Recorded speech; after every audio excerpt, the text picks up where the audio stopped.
नमस्कार. संत मुक्ताईंचं प्रेरणादायी चरित्र उलगडणारा दिग्पाल लांजेकर दिग्दर्शित संत ज्ञानेश्वरांची मुक्ताई हा भव्य मराठी सिनेमा लवकरच प्रेक्षकांच्या भेटीला येणार आहे.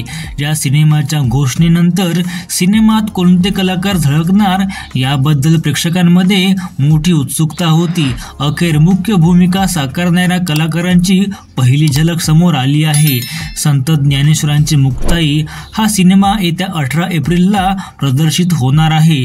संत मुक्ताईंनी अवघ्या 7व्या वर्षी भावंडांचं आईपण स्वीकारलं. त्यांच्या आणि त्यांच्या कुटुंबांच्या प्रेरणादायी जीवनावर आधारित हा भव्य चित्रपट दिग्पाल लांजेकर यांनी लिखित आणि दिग्दर्शित केला आहे. झी मराठीवरील तुला शिकवीन चांगलाच धडा या मालिकेत मदनची भूमिका साकारणारा अभिनेता तेजस बर्वे या सिनेमात संत ज्ञानेश्वरांच्या भूमिकेत झळकणार आहे. तर संत मुक्ताईची भूमिका नेहा नाईक साकारत आहे. संत निवृत्तीनाथांच्या भूमिकेत बिग बॉस मराठीच्या 4थ्या पर्वाचा विजेता अक्षय केळकर तर संत सोपान काकांची भूमिका सूरज पारसनी साकारत आहे. मनोरंजन विश्वातील अपडेट्ससाठी चॅनलला नक्की सबस्क्राईब करा. सोबतच व्हिडिओ आवडल्यास लाईक सुद्धा करा.